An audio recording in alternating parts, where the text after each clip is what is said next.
You. Let them come in, Tanya. Yo, where y'all at? Come on, get up in here.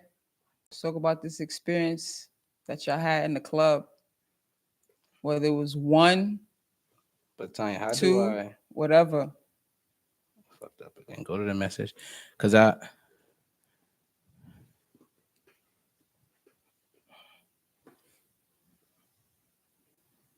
The club serviced at least.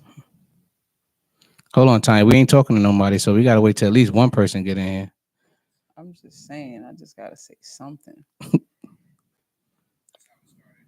Wait, this is an old message, Tanya. Oh,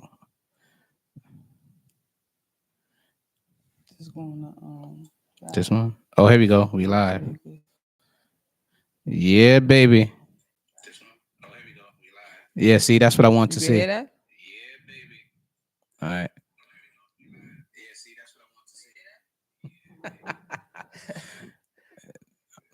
Yes, let's go. Who that? Who's in? Who's in the chat? Talk to me. I talk back. Let's go. Let me get that. I'm good enough with those 4 people we just had.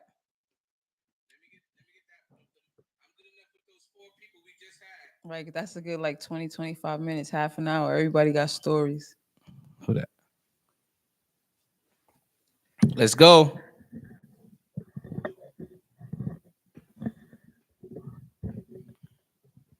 Who's that in the chat? Oh, that's you, Tanya.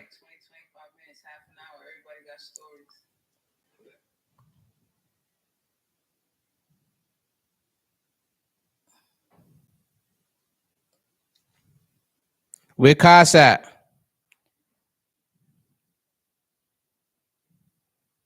Oh, we got 2. Who's in the chat? Who that in the chat? Talk to us.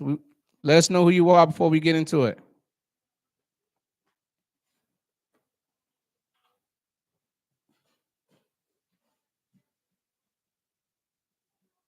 Uh-oh, we got 3. Give me one more person. Give me one more person and we live. I need one more. Let me post this on social media that we live. Yeah. We live. Let's go. Give me one more, baby. Yeah. You're not coming out? We live. Right. This girl, she's having a whole conversation on there. All right. Let's get it. My bad. It's all good. How many we got in the chat? I don't even see nobody. Up top left, next to the red live sign. That's 3. All right. Let's get like 2 more in here. I just want the 4 that we had and we go. Once we get that 4, let's go. I'm giving them 60 seconds for the next one. Then we about to shoot the shot.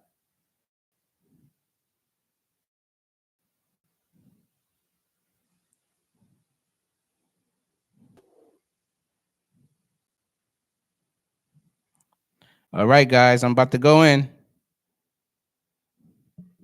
Who's that? It went down. It's going down. Oh, they left? They left? All right. It's all good. We're going to go.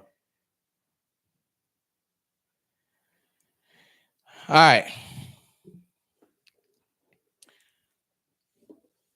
For all those who's not here, we're going to get into it. You're now tuned into Convos in the Cave, and today's conversation is a big one, ladies and gentlemen. It's a big one. It's a big one for all the people who was raised in the Boys and Girls Club. As you can see it from the title, that we're going to be talking about what the club meant to us.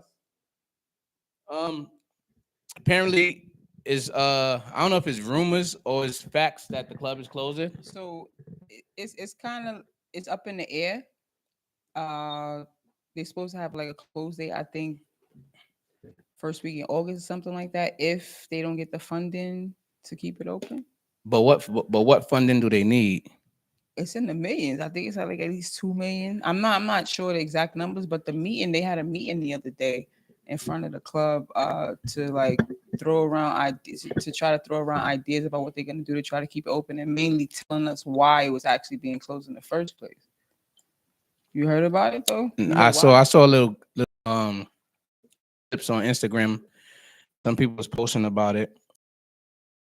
The guy that was talking, I never saw him a day in my life. Okay. Give y'all a little bit. Yo, D, what's good? Oh, D said it closes in August. Oh, you're right. Let me give you a little backstory. The GOAT. Y'all know Darian. His name is go by the name of Buckets, and there's a reason. But anywho, let me give you a little backstory about the club from my perspective. The club for me was a good. It was an organization to have in the neighborhood because I was in the club since I was explorer. And then I became a junior, intermediate, senior. You know how What's it the goes. Explorer? Explorer is like from 6 to like 8, right? Yeah, from like 6 to 8. So if you familiar with the club and you've been going there for a while, you had tiers. And while I was an explorer, it was like, it was kind of closed off. Like we had the basement down on lock, but we couldn't come upstairs. But the crazy part is to go to the basement, you had to kind of walk past all of the popular people and stuff like that. So it was like it was fun just to know that, oh, I can't wait till I turn 11, 12. Get your new car, right? Yeah, to get my new Boys and Girls Club card. Yo, if you in the chat, bro, and you remember those days, please put a thumbs up in the chat. I used to be mad happy watching her make the cards, like looking like, yes, I'm gonna get it. I used to hate when I used to be like, you gotta come back tomorrow. I used to be like, oh, I gotta be a junior all the way to tomorrow. Yo, bro, it was like the junior to move up from a explorer to a junior. It was like kind of like graduating like high school or something like that. That feeling that you got that now that you're a junior. Different color club card, right? Exactly. Yo, you took the words out of my mouth, bro. I was just about to say the colors. Intermediate was yellow. That was the one I was waiting to get to. From when I was an explorer, I wanted to be intermediate. But what was the explorer's color? Pink? I think orange? It was green, I think. Green. No, it was green. No, red. It was like reddish. I think explorer was red, and I think junior was green, and then no, one was peach. Like peach it was color. My car was peach. I think the Explorers was peach. Ask Darian what color it was. Yo, D, you know that they was different colors. What color was whoever could tell me what color is the Explorers Boys and Girls Club card? Please put it in the chat. So I used to be hyped when they laminate that come out that little machine. I used to be like, let me have it. Yeah, so the club was an outlet for me. It was not only just sports. The club offered like so many different amenities in there, whereas you can probably become the best pool player. It's not just about sports. It was pool, table tennis, bumper pool, air hockey, video. They had the game room, they had the computer room. So everybody used the club in a different aspect depending on what you like. What exactly. Swimming? They had swimming, and I want to ping pong off of that because that was one of my like the main thing that came to my head when I thought about the club closing. I was like, that's the place where I got my initial work ethic from. Like I learned how to have a job. They sent me to Scotland. You know what I'm saying? That was my first time going out the country. The Keystone program, intergeneration, all of that. Like I learned swimming there, and full circle, I'm a swimming instructor. So yeah, obviously. So yeah, that's crazy. That's definitely a full circle because one of the interviews that we had on Combos in the Cave podcast, it was with Tanya and how she became a swimming instructor, and the club offered that to her, and she made the best of it. Even now to this day, it's the full circle moment. Chris plays international pool. Him and Randy play international pool too. And Anthony play? No, I don't know. I think he might play ping pong. But even still, like I've learned like how to play basketball, ping pong. I learned how to swim. What's that? What?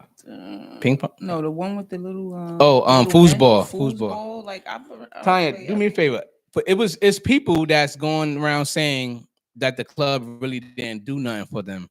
What do you have to say to those people who the club didn't do nothing for? Like, there's a lot of doubts out there, and they really didn't, utilize the club as they should. So I'm glad you asked that question. I'm gonna say this, right? Let me turn the camera to fix myself so I feel like I look good. So I'm glad you asked that question. I feel like we got 15 in the chat. The club. Oh, that's not 15. It's 15 people watching, but only 2 in the chat. Oh, okay. I don't know what to say to the people that the club didn't offer because I mean, you could send 10 people to the same place and they're all gonna get a different experience. You know what I'm saying? So it is what it is on that end, but the club offered like inspiration. to people. It offered like the other day when we went to the meeting, Miss Marilyn was talking on the microphone, and she was saying, "Oh, I'm walking around here hearing that people saying the club saved their life," and like really. And then she said she was taken aback, and she thought about it, and she said she wasn't even a member, but she said she moved into the area and she had 2 kids, and she needed to work, and she didn't have a babysitter. She wanted to know what she was gonna do, and one of her friends was like, "Oh, let him go to the club." And she was like, that kind of like saved her life. You know what I'm saying? So again, it offered inspiration, it offered shelter, love. Like even if you was going through something at home, when you got to the club, you could be walking down with your head, you hear somebody like Miss Ice say, "Pick your head up, young man or young lady," and you just be like, oh, you on a train and you see the club and you like, yeah, I'm almost there. Like I'm about to play basketball, or I'm about to, I'm about to see somebody that's about to make my day a little bit better. You know what I'm saying? To me, like a lot of the people who said that the club really didn't do nothing for them is more of the people who actually didn't utilize it for what it was there for. You know what I mean? I mean, if you was a person who say the club didn't do anything for you, but you always just walk past the club, people and you didn't. always giving gifts and don't use it, so people could, you know what I'm saying? Yeah. Say that one man's what they say one man's trash is another man. Yeah. So yeah, for me, the club was amazing, man. And I remember when we used to like playing sports in the club. Pete had the intramural program, right? The intramural program, it was a sports program where we played baseball, football, basketball, and I think floor hockey. Those are the 4 sports that Pete kind of like. What he said? Club kept and that's another topic. Let me elaborate on that before I go on a tangent. Darian said the club kept a lot of people off the streets. Now that's important for him to say, because I know me, I was in the club till I was 21. I know you're supposed to get kicked out at 18, but the club, if you didn't have nowhere to go, the club allowed you to kind of stay back there, because it was a place it was a safe space. Because and then you think about it now in this era, the reason why the kids don't really love the club, I feel like it was a little negative part on the club end because they started kicking people out at 18. So that too, but I think that the people who started directing the club wasn't as passionate about, like, because when like Tamika and Jeff Bryan was running the club, they was familiar with us. They knew like what type of motivation certain kids needed for this and for that. They was community orientated. You know what I'm saying? That's a like fact. if we was working in the club, we'd be thinking about different things that we know that the community would be attracted to because we know the community. Yep. You know you're right. Because if I don't know, if a kid is 18 and I don't have a relationship with him or no rapport with him, I'm just gonna be like, yo, you gotta go, man. Cash said something the other day. He was like, he watched grown men come in that club and help take care of other kids, which is true. Like we had role model. Like if you didn't have a role model at home, I'm sure you had somebody in the club that you was cool with, that was an adult that you looked up to. Oh shoot, D said Pete was the reason he played flag football, hockey, and soccer, because if you don't play none of those sports, you got to play 2 out of 3 sports. That's CD. You threw me off when you said the club kept people off the streets, but that's what I was getting to. The club, Pete used sports to gain. Pete used a popular sport, so that he hung that over people's heads, right? If you do not play one of the trash sports that we didn't like soccer, floor hockey, wiffle ball, we didn't really like those sports. But Pete said you had to play 2 out of 3 of those to play basketball. So if you was growing up a basketball fan and you wanted to be a basketball player, you had to play all these other sports just to play basketball. You know what that's doing too? That's not what he's doing, and he's not creating a stereotype. Yeah. So he's making an athlete. Yep. So you're well-rounded. You know what I'm saying? And he's also making the club interesting to go to through the year. Exactly. Because a lot of people used to try to come and just play basketball. And it was like, no, you're gonna play this sport, which is in October and to a certain time, and this sport, which is it even got the attention. He was a genius, bro. That wasn't playing sports, because we used to love come up and watch be on the bleachers watching y'all play flag football, watching y'all play basketball. We really felt like the league, bro. But yo, one thing that I felt like I always thought that the club shouldn't have done was kick some of the younger kids out at 18, because I feel like a lot of them wasn't fully developed. Right. So when they started going into the streets, if they kicked out the club, they only got the neighborhood to hang out. And if we got a negative environment around the neighborhood, they're going to just fall victim into like that environment. And that's what I feel that happened to some of the younger people that, you know, had unfortunate situations in life, Right. for sure. What he said? Only downside of the club, they they got rid of all of the positive role models. Yep, Tanya just said that. That's a fact. They got rid of all of the people who cared. Like I know, I don't know, from my perspective, Pete kind of got pushed out. That I think is half and half. They push people out and then people move on. People elevate No, but and people. and on Pete's perspective, like since he was such a valuable asset to the Boys Mhm. and Girls Club, he had a vision, right? And he always wanted to be the director of the club. Pete never got that position title of the He director probably of the his gym. vision I was mean, not too the big for club. that because He, he's the director at I know, but he wanted to be the director of the gym. My bad, of the sports, the physical education director. That's what Pete was going for, and they didn't give it to him. Okay. So I'm assuming, I don't know what the reasons were, but you remember how sports used to be Monday, Wednesday, and Fridays, and then Olik had the Tuesday and Thursdays. For them to push Pete out, I remember them giving him 1 day a week. So they gave him Wednesdays, and he had to kind of orchestrate all of the sports within that one Wednesday a week. And it was so, so Pete just chose to, leave or whatever. So that was unfortunate about that. But yeah, the club was good, man. I can't really knock the club. But for the people who think it's not good, I feel like you didn't utilize it as much as you should have, because it was so much stuff that you can do unless you chose to go in the streets. Nah, the club was an asset. It was like it's like Big Mama's house. Yo, You know what I'm saying? Like remember the block soul parties? food or something. Yeah. I mean, not the block parties, the sleepovers? the sleepovers.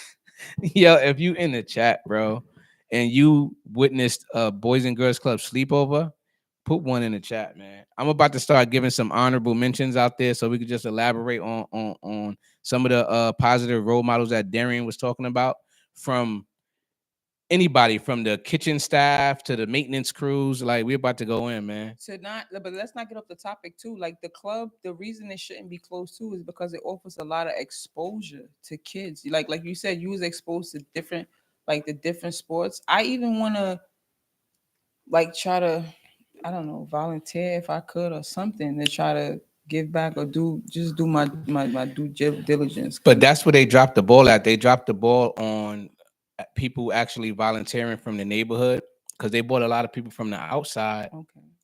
When the club went like kind of corporate.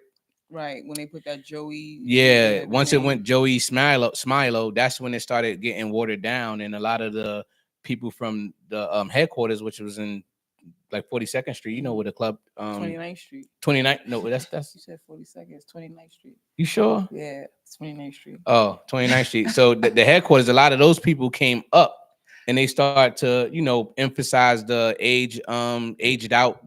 They start emphasizing that you aged out at 21. I mean at 18. Yeah. So once they implemented that, that's when it changed for the worse. Club was good, bro.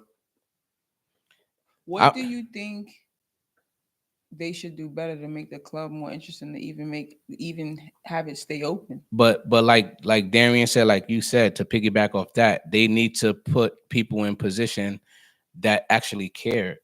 Like for me, if even out here in Connecticut, right, I'd be trying to find different locations where I could implement some of the things I learned from the club, right. The same exact like guideline that Pete, the structure that Pete used. Yeah. I want to take that whole structure out here and offer it to another. So so if anybody wants to like volunteer, hopefully they can choose those roles, like a piece of paper role. If you care, if you don't care, cool. Yeah. Somebody like Sweets, like Jarrell Theater. Yeah. I don't know if y'all know Sweets, but from 174th, but somebody like him, somebody like Kaheen Taylor, like give those people doing stuff with basketball and stuff like that.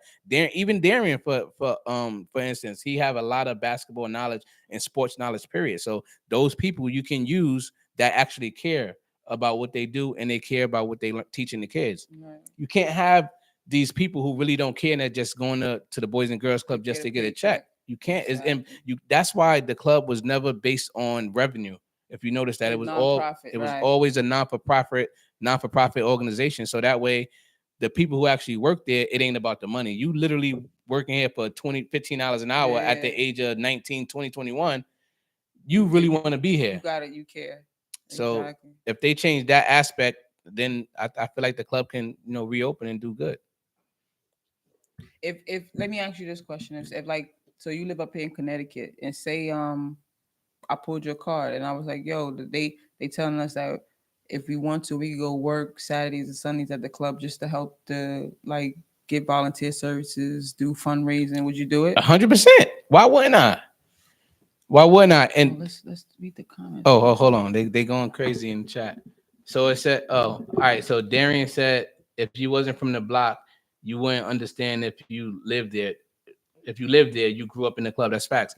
So if you, But the club, again, the club service, and I want to say that too, the club serviced at least 20 blocks in each direction, neighborhoods. Like they service Lambert, they service Cortona Park East. We serviced a lot. Like people came from Columbus, all different clubs, like the PAL and all of those. What's the intramurals? That No. was nationwide. Y'all, it was like the club was into every different yo, thing. I want to get, I'm gonna get closer because the words is too little on the screen. I'm gonna get closer so I can read the chat. Your opinion? Who's that? I don't know, but who's The club needs more. is that? Kaz? I think that was Kaz. Interest the kids, exactly, or more people that are interesting that can inspire kids. Because I mean, you have interesting people that know what kids like, they can address that. Like if you whoever's that, fuck your opinion, you're absolutely right. I believe that. Wait, elaborate. The person said the club needs more programs that interest the kids. Kids are playing sports less and less. That's true too. The internet plays a big factor in that as well. But Darian mentioned something that I don't think not a lot of people really understand, and how in the magnitude that to this day how it's still affecting that person's life. And I want to give a shout out to Dennis Green. And if you guys don't know Dennis is one of the clubs. Oh, okay. Dennis is one of the club's proteges that actually, like, you know, that's right. yes, he was one of the club. He was a club member. He grew up in the club just like all of us. And he actually got the role in Bad Boys as Reggie. I don't know, Reginald McDonald's and Bad Boys. So, and think about how long the Bad Boys run has been. After Bad Boys 1, he was in every Bad Boys after that. That's right. So I want to give him a shout out. But one of the reasons how he got that, I don't want to talk too much on his story, but I'm gonna just tell you my viewpoint on it. I remember we was in the club one day, right? And this is how he got the role. So Mr. Isaac was looking for one of us because they wanted somebody from the club, because I don't know what kind of connection John Isaac had, but he had a connection to actually put somebody in a role in Bad Boys. So he came to the club looking for one of us, one of the good people in the club. So if you was a bad person, like a bad kid, you wasn't really getting this this type of like chances or whatever. But if you were somebody cool and good and you was respectful and you was actually one of the good kids. Well, to be honest, you really couldn't have a certain type of attitude being in the club. Well, most of the time, even when you want to fight, you had to wait till you got out the club. Because if you was getting, nobody wanted to get suspended from the club. Put it like this. I'm gonna say Dennis wasn't no knucklehead. Right. If you was a knucklehead, you wasn't getting it. But Mr. Isaac, he came to Pete and he asked Pete, he need one person, just pick anybody to be in Bad Boys or whatever. So Pete said me, of course, because I was working in the club and I was still playing basketball at the same time. And Mr. Isaac like, nah, they got to be 6 feet. So at a young age, Dennis was like probably like, I don't know, like 16, 17, but he was definitely 6 feet. So they end up picking Dennis, and he went to audition for the role and he got it. So yo, shout out. This is the things that the club do that I don't think a lot of people really understand, like the magnitude of what they do. Yeah, they made lifelong impressions. Like you said, majority of people. I went to Scotland. I thought I was big shit going to a different country at 16. I got, what's crazy? They paid for my passport, everything, Mel, travel fees, every single thing. That trip was over. It doesn't even matter the price, but it's the intention, it's the exposure that they offered us. And that's what they offer, man. Like, we can sit here and we can go all day talking about the club. And I just think they need to bring that essence back. And there's people out there. The club just got to do a good job at finding them people. They just can't hire. At one point, the club was hiring kids to monitor kids. Right. And we was always saying that, like, a lot of the parents was coming in complaining like, oh, y'all got kids monitoring kids. And it's never gonna, like, we never gonna evolve. They're never gonna teach the kids anything because they kids themselves. So because you need elders, you need them. So they just need to do a good job at well, if let's say if they get a sponsor, because that's what they're really waiting for. Somebody can sponsor them. If they do get a sponsor, that sponsor need to focus. Well, whoever they hire to run the club or the And I think director the that's there. community needs to play a big part. And you know why? Because I feel like things like this are done to see how the community is gonna react. Because I mean, if it's that Miss, a lot of the people that were out there were parents. Like Miss Wilson was How many out people there, was out Miss there? 'Cause I Marilyn wasn't was there. out there. It was parents, like our parents. My mother was out there, Yeah. Ebonet's mother. So they obviously impacted on places that they sent us. You see what I'm But saying? those people that was out there was the parents of us. Where's the parents of the new generation that Well, where I was looking for us though. I know, but I'm just saying this is the problem. The problem is we already left the club. Well, not the problem. But what I'm saying, I think part of the solution should be like us now, the people, me, you that are talking about it, try to at least help to see if we can save what helped build us. You know what I'm saying? Because even if we put halfway through, it is still get people's voices heard and show people that certain communities value certain things. Like we value that place. The fact that we even talking about it and it is impacted our life means it's value to us. So when things are valuable to you, you show that. When your wife is important, you buy her gifts. When your kids are important, you show them. The same thing with that. You give back. We fundraise, even if it doesn't change anything. It's still the fact that we show people what we value. That it's not just we're not just about sneakers and whatever else images that. So you think the club is kind of undervalued, or like the not the fact that it's undervalued, the perception of it's undervalued because people don't show its value. Like this is, I mean, they have quiet gems that people never know about. Like the club could have been one of them if it was never being threatened to be closed. But what I'm saying is, since it is being threatened and it is such a gem, we should show that even if it still closes, it should go out with a bang. One of the guys that was talking, they was talking about. It was the old guy that did a majority of the talking when he was on the in front of the club speaking to the cameras. He said the club is closing due to legal fees.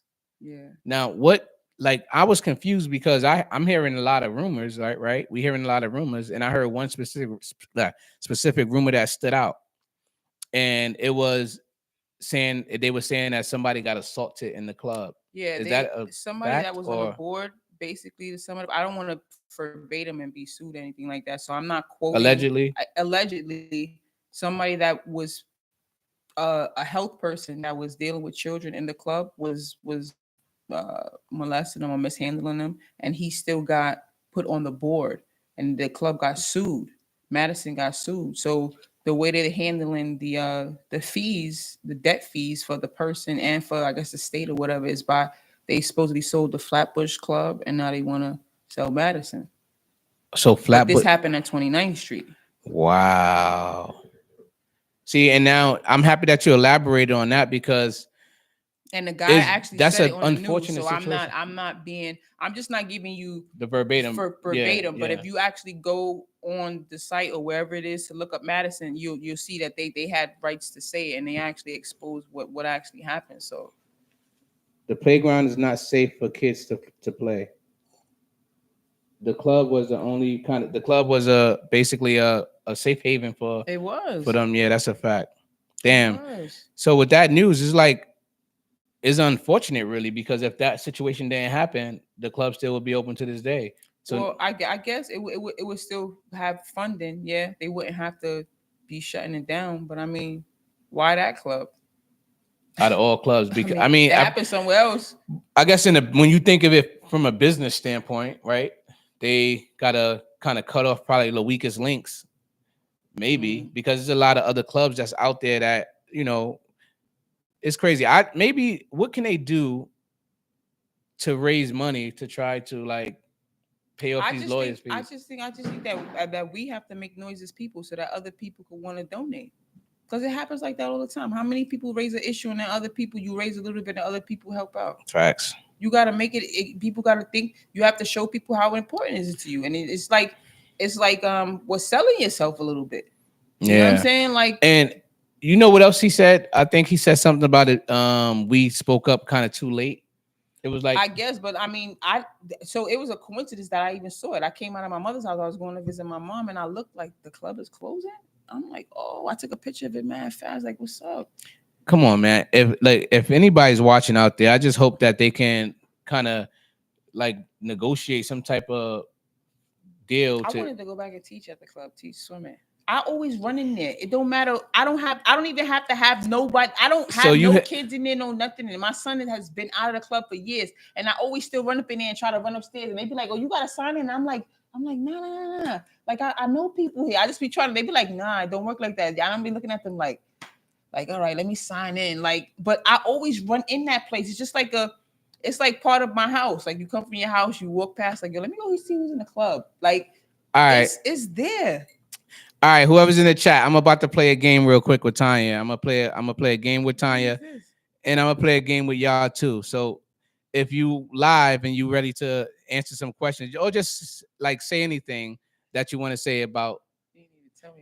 So I'm gonna mention some honorable mentions. I'm gonna have some honorable mentions, and I'm gonna mention some people who kind of did good for the Boys and Girls Club, and I want to hear a couple words that you guys have on these people. So the first person I'm going to mention is Hands. Tanya, what you feel about Anthony Hands, the referee? What was he? What was he to you? Like in your perspective, what was he to the club? Matter of fact, what was he to the club? That's more of how I'm gonna put it. Well, Hands is a lot of things, but I know he was the first person. He was the first black referee I've ever seen. And he went to school for that and everything. Like, everybody was like a black referee. Because, I mean, you watch basketball. I mean, everything is like kind of, I mean, no, I'm not racist, but everything is kind of whitewashed. I'm not going to lie. He was the first black referee I've ever seen. Hands. Right? Nah, for real. Hands made it cool to be a referee. Right. Everybody kind of like we laughed at him at first. We laughed at high water pants. He was tall as hell. He like 7 feet. Like, no, I got steps. Going the other way. Did he make that a trademark? What? He had too many steps. Then after that, Olik became a referee too, right? Yeah, no, but Pete had us. See, when we was working under Pete had us refereeing. He had us in charge of a specific group, and we had to make our own basketball team with the groups. But also on days that we didn't have basketball games, we had to have intramurals. But Hands went to school for that though. Yeah, Hands was official. Like, no pun intended. He was an official. You hungry, bro? Yeah, I'm toasted. Yeah, so if you're in the chat, man, what Hands meant to you? What's some good words that y'all have on my man Hands, man? Yo, D, if you watching, I know you used to curse Hands out every time. Thank you. Hands definitely made it cool to be the ref. All right, next person I'm gonna mention is Louis Lugo. Oh. Lugo made sure none of us was going to jail. He told us how bad prison was. He wasn't going in. You ain't want to go there. He made that Lugo really clear. Every time you got in trouble, they was calling him. Like, when you fighting in the club, they was calling Lugo. Like, he was the enforcer. And he was in charge of the ping pong team. Remember, Lugo was always in that corner with his ping pong. But yeah, Louis Lugo. Lugo was one of the ones who was a stern, because he had that jail background. Lugo made me not want to go to jail. Facts, bro.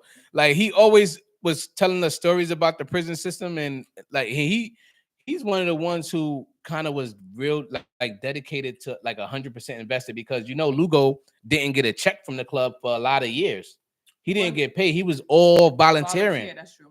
All volunteer, faithful at the club, more than people who actually get paid.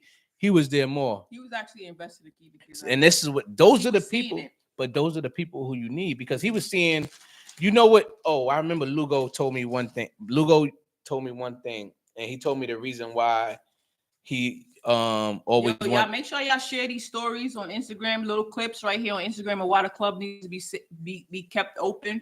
So this is actually why we're doing this.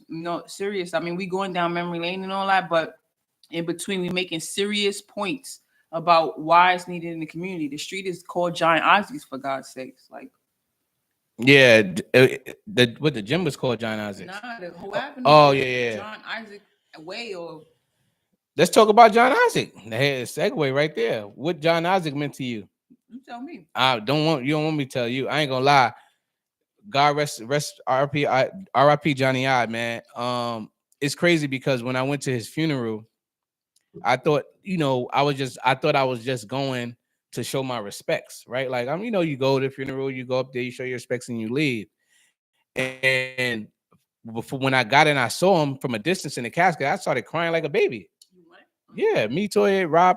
I don't know why I started crying, but it was just like, I don't know about, like, at that point, it was just, yeah, just because remember, Mr. Isaac used to take me and Toya on to like cookouts that was in Brooklyn and in all these different type of areas that we was driving like hours. Exposure. Yeah, and he really, cared for me, like, for real. He was one of the he was Harlem Renaissance basketball. Well, I mean, first basketball teams ever. The first NBA. That's what it really was. It wasn't Harlem. It was the Renaissance. Yeah, and that was the first black ever NBA basketball team. Well, it was ABA at that time, I think it was. And that too, we had role models, like real role models. Like John Isaacs was somebody that was, I guess you could say, famous in our day. I mean, the Harlem Renaissance, those were like the elites in Harlem, the first people that had black class, black hoof, and he was another person like Lugo, faithful in the club. He didn't have to be. But he definitely was a role model for sure. Like, I mean, I remember when we had a tournament in Riverbank, right? And John Isaac we had a whole season, so it went like half the year. So every Tuesday and Thursday we had basketball games, and John Isaac used to come, and John Isaac was the face of the club. Facts, Darian, that he was the face of the club. And every Tuesday and Thursday he used to be sitting in the bleachers, Tanya, and we used to kill the team, right? And he used to look at us and don't give us no praises.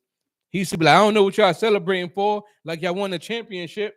Every game, Tuesday, we winning and looking at him. He's saying, damn, that's not impressive. You guys don't impress me. Y'all ain't nothing but a bunch of big heads with nothing in it. He used to always say that. Yo, so we asked Malcolm one day, like, yo, Malcolm, like, why John Isaac never like on our side? Like, he always kind of like rooting for the other team and stuff like that. So Malcolm never gave us like, he was like, I don't know, whatever. So we end up winning the championship, bro. The championship game came. We scraped them, won the chips. We took the trophies. We was dancing in front of Isaac with the trophies. We was wilding out like, yeah, Isaac, you doubted us. You doubted us. He looked at us and said, I ain't doubt y'all. I knew y'all can do it. I was just waiting for y'all to win. Bro, niggas was like, really, Isaac? Really? But really, that's some Coach Carter thing, right? And that's what it was, bro. And I felt like, yo, that was one of the best. That was one of our best championships to prove to Isaac. But just to come to find out, we wasn't really proving anything. Yeah, we had to prove ourselves actually, because he's looking at us like, y'all happy because y'all won one game. Y'all need to win it all. Isaac was the truth. He said to push y'all. That's a fact. Shock. My man Shock's in the building. Yo, shout out to Shock, baby. He said what? He said it to push us. That's right. I remember Shock used to come to the club, right? He used to Darian. It used to be Shock, Darian, and I think Theo and they had like a little Longfellow crew or whatever. But Shock was always the one who we never thought like play basketball. But he started coming to the club or whatever, and he used to always be in the corner just shooting threes, like all day, just shooting. So Darian used to pick his team, whatever. So we thought we was gonna be on Darian's team, but Darian always had his team, and he always picked Shock. I used to be wondering, like, yo, why Darian picking all these people that don't play ball like that? He's picked Shock, Snoop. He's have an awkward like 5, but bro, when they get on that court, bro, they be winning. They never beat us in the club and like free play, but they used to beat a lot of teams. Like if we wasn't playing, they was killing. And it was like, yo, you got an awkward team. Shock used to hit that game winning in the corner all day. Bing, bing, bing, bing. I'm like, yeah, I guess they really play ball. Yo, shout out to you, Shock. And Darian, yo, what up? Word. So, all right, let's go. I'm gonna say one more name. Rob Simpson, bro. Oh, Mr. Simpson. I didn't think about him a long time. Rob is kind of like overlooked. I wasn't fond of him for a while. What you mean? You didn't like Rob? That's Simpson with the gray hair, right? No, that's Mr. Simpson. I'm talking about Robert Simpson. Rob. I'm talking about Mr. Simpson. No, Rob, the maintenance. Rob. I'm thinking about.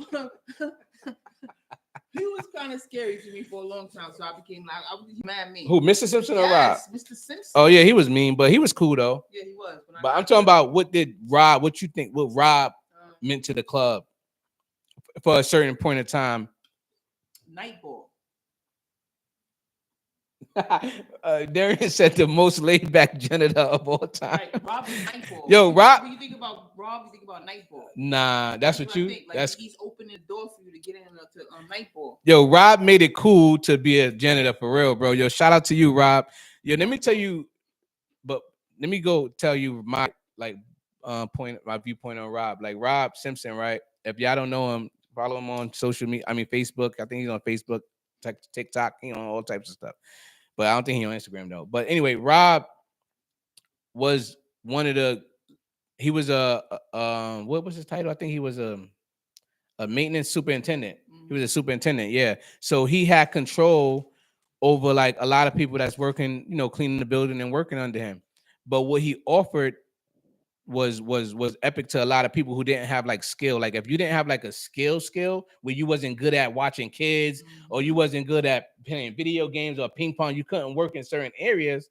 So Rob took you under the wing. He took a lot of people that was just randomly on the streets, gave them some youth jobs and had them cleaning work, like doing all the maintenance stuff in the summer. That's another thing. Going back to why the place shouldn't be open. A lot of opportunities.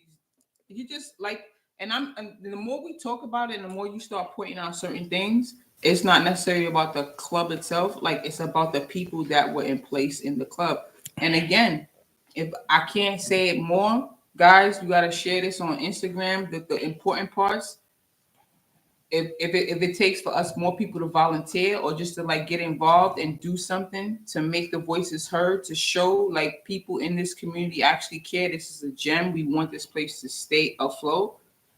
We gotta become the change we wish to occur. Put our foot in it. I just want to reiterate. Get into some good trouble. Yeah, the whole point of us we going off on tangents about the Boys and Girls Club, but the message that I want everybody to take from it is that we still need places like the Boys and Girls Club around, and especially in neighborhoods like ours.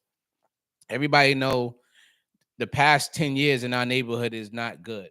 I'm just gonna be completely transparent here. Like our neighborhood is rough, and the Boys and Girls Club kept and still is, if it's open now, it's still keeping a lot of people off the streets. Mm-hmm. So if we can continue that, if we can save one person, we can save two people, or whatever it is. Like they're doing their job. So yeah, like if somebody's watching that's actually got the message from somebody else and you're a sponsor, you got a little bit of cash that you can donate, they definitely probably should set up a GoFundMe page or whatever. That's right. But yeah, try to do that. Get the word out. Yeah, facts. Tell somebody that knows somebody that knows somebody. All right, Tiny, talk about swimming in the Boys and Girls Club, and actually when you first started like swimming and like swim. I mean, I'm in the you're not talking in the mic. Look at where the mic is at. I hope they heard everything I was saying thus far. That's crazy. The backdrop is. I don't want to go back into the whole spiel, but the backdrop. I started swimming at 10. Not the or just I swam from age 10 to 17. Well, tell people, Ishmael was my coach. Yeah, that's what I want you to get into. I actually stopped swimming because he passed away. God bless us. God rest in peace. But I stopped swimming then. And I mean, it was always a thing. Like that's something with too. Like I always remember I took the deep water test like 10 times. Oh yeah. And it was only the treading part that I couldn't get. And like the last time I was just like, yo, I gotta pass this. Like I kept drowning, but I could swim. You know how you swim straight across. I never jumped in that deep boat too, bro. You gotta tread, keep tread. I felt that shit like 10 times, bro. I swear to God. That's crazy. Took me to drown and actually get thrown on a swim team. And then once I was on the team, I came in the pool like, oh, I can take the test. I'm on a team already. But nobody was like, well, you don't have to take it. So Tiny, did you swim? Did you continue swimming because it was something that you mastered like at a young age, or it was actually a passion? When? Or like what came first? Like you mastering swimming or having a passion to swim? Like so I had a passion to swim when I was younger. Like I That was the only thing my mother could punish me. Like with punishment, either it was read a book, and that wasn't really hard because I read 1,000 books. Like I love reading, so that wasn't a punishment. When she was like, "You can't go swimming, I can't go to the club," I was crying. See that? I was crying. Yo, whoever's in the chat, hit that like button. If I you can was share crying. it to You whoever. catch me in the club shooting a basketball, and then I'll be like, "Yo, I'm about to go to the pool," and then I'm in the water until what? Well, I had to leave like what 7 o'clock. Intermediate was what 8 o'clock, 7 o'clock. Nah, I think intermediate was 8 and seniors was It 9. was 9, yeah. Yeah. Until 8, I probably was in there until 8. I was in the water until 8, and then I was out. That's fire. But and then I kind of lost the passion. I got off the team. I didn't want to swim no more. Period. When Ishmael passed away, I did not want to swim. I was like, fuck swimming, none of that. I didn't even go to the pool for mad long. And I just go visit, always go upstairs, just look at it. I'm like, damn. That's crazy. I remember, like, what was some of, like, you know, I used to work at the club, right? And this is after I kind of aged out. I always have these vivid, like, thoughts about what I used to do in the club and stuff, and how I used to just, at one point in time, right? I used to work in the club, and every Saturday morning, I used to open the club on the low. Nobody knew, and we used to all play basketball. Yo, and that's probably something that all the basketball players probably remember. And the only reason why is because all of the people that was my age that who was still playing basketball, we didn't have nowhere to go sometimes, right? And especially if it rained, everybody's hit me up, your mail, you opening the club, because I used to have to remember I was a janitor with Rob. You know what I mean? So I had the keys. We used to go. I used to cut the alarm off, and we used to all get busy in the club and get up out of there, bro. It created a certain dynamic. It's like the gift that keeps on giving. Like yeah, you took over whoever you took over from. You was the same because you took over Rob shit, and you had the same mentality. Yep. And I had to do my part for the neighborhood, and that was me giving back to the neighborhood. But you're a janitor. You see what I'm saying? Yeah, so it's not about the job title. It's about, okay, I don't have this skill, but I still could contribute. So I gotta figure out how I contribute. You figured it out. Rob figured it out. You know what I'm saying? Everybody figured out their part in there. But that's what I'm saying too. Like the club is like, you know how a tree needs, and I don't want to get too crazy and too deep or nothing like that, but you know how a tree needs life? A tree needs water, sunlight, different. The club got all those different. Yeah. If you need discipline, you got somebody that got discipline. Facts. If you need the nurturing, you got somebody in that's a mother figure that can be like, all right, stop screaming at my baby and let me talk to her. You know what I'm saying? You got if Lugo is pestering you, they're like, all right, they need enough of that. Yeah. I need to talk to them. If John Isaac was over screaming at you like OD, they'd be like, yo, Isaac, chill, Miss man. Maria come or one of the ladies, Miss Martha, come and be like, oh, let me talk to her. Or you got a rough kid that nobody can talk to. Miss Martha could talk to them, or you got Mr. Nelson that could talk to them. You got water in the club, you got sunlight in the club, you got everything you need to grow an individual to a respected young person. That's right. And that's why I think that's why it's impactful on us too. That's why we remember too, because it I don't understand some things. I don't understand, right? And we know how the US operates, right? And they generate it by money, right? I don't understand how can a place like this just be up for grabs without somebody on that high level to step in and try to, save the Boys and Girls Club. Like you answered your own question, because it's about capital, not really quality, but how much money is it making?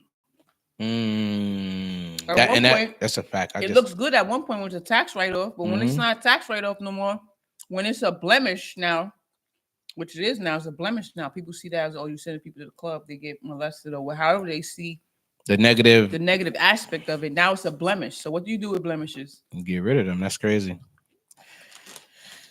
Yeah, man. You busting those chips. Put a one in the chat. If y'all see Tanya busting them chips down. Yo, bro. That shit like Thanksgiving over there. Yeah, it is. You don't know. Yo, now, you got any last thoughts about the club? Anything you want to say to the people? We just need places like that to give you hope. Yeah, that's actually I remember it was the club in Seabury that was the only two like organizations, like companies that was Latchkey. Well, Latchkey was in 50. And that's only until what, 6 o'clock? The club was till like 9:30, Yeah. 9 o'clock at night. The club was lit. If you was a parent back then, you get to drop your kid off at 3 and don't come back for 6 whole hours, bro. You can And know that they safe. Like you you can- not, I don't have to worry about you getting hit by a car because they're not letting you out. Yo, you could jump on a flight to Miami and back and come back in time to pick up your kids, and you know bro. your kid is safe. That's First crazy, of all, you can't get in and out of there without nobody knowing. Y'all Nobody can't was get rid coming of in the club, and doing man. nothing. That's what I'm saying. Think about it. Everybody was getting caught. It was people. Remember, we used to try to sneak people past the person that you got to scan, that you got to check in with. We used to try to open the back door. We hit the back. You're like, yo, I'm downstairs. I'm at the back door. So we'll run down. We'll hit the back door next to the coat check and trying to run back up like we ain't hit the back door. Bro, the club was the truth, man. Yo, shout out to Bizzo, bro. Oh, Brian? Yo. Oh, yes, son. Yes.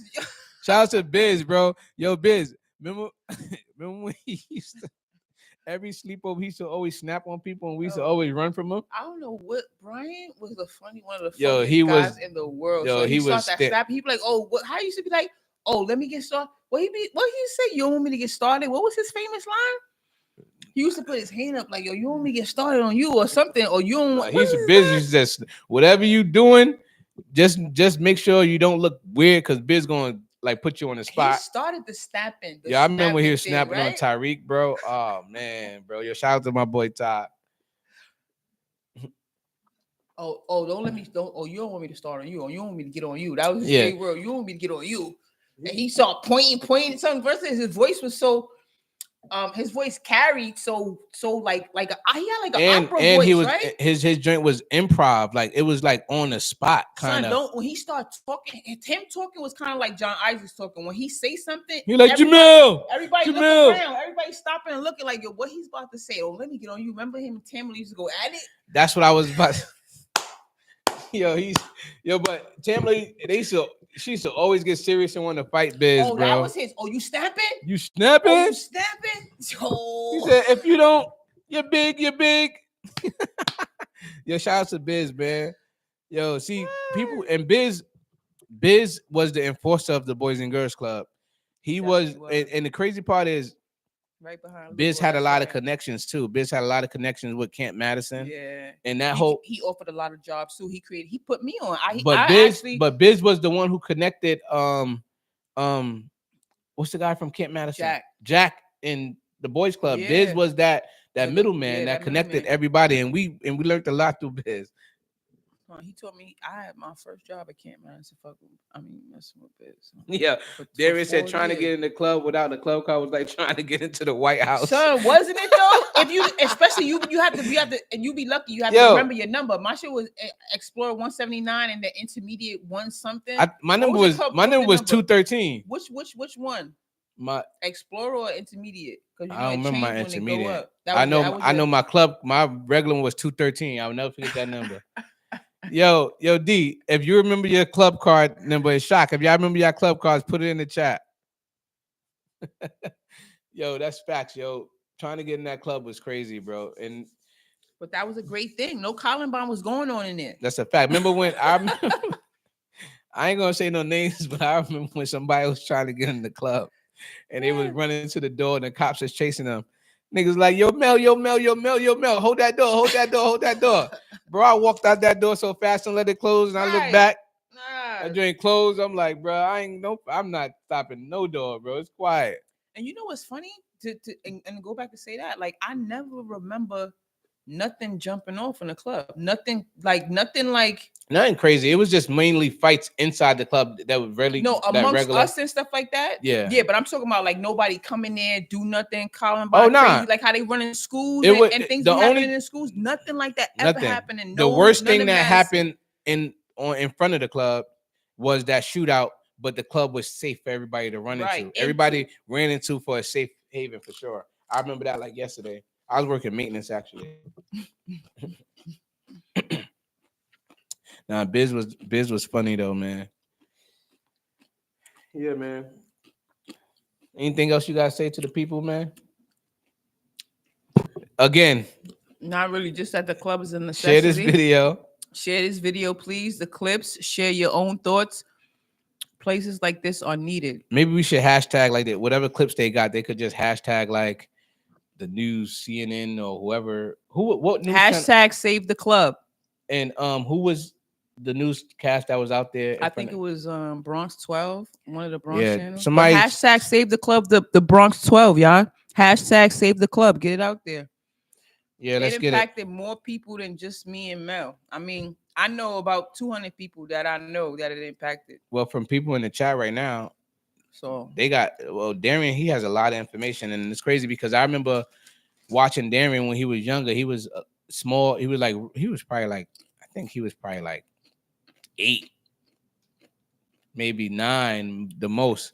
And we used to always sit in the bleachers and watch the little kids play. But all the little kids that played with Darian, his age bracket, it was like teaching a new person how to play basketball. And he was the only one that had structure in his game.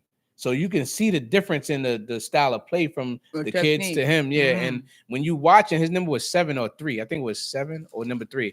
But he always had a ripped penny because Pete never had new pennies. Jerseys. Yeah, the jerseys. And Darian's was always ripped on the side, so his number was always flipped. So you can't really get his number. But he was a lefty. He used to kill, bro, like with a jump shot. We was like, yo, who number 3? Yo, watch out for number 3. Watch out for number 3. Yo, D, you remember that? I just had to shout you out because you in the chat. Gotta show you some love, you know what I mean? Because you in the chat with us, man. Appreciate you, my boy. Yeah, but we're about to end this stream. Like I said, I'm gonna try to let go for an hour, just knock it out. We got 5 more minutes in the chat. Anybody have anything to say, hit us up in the comments. We're gonna talk about it. Whatever y'all want to talk about. Yo, Kos, you still in here?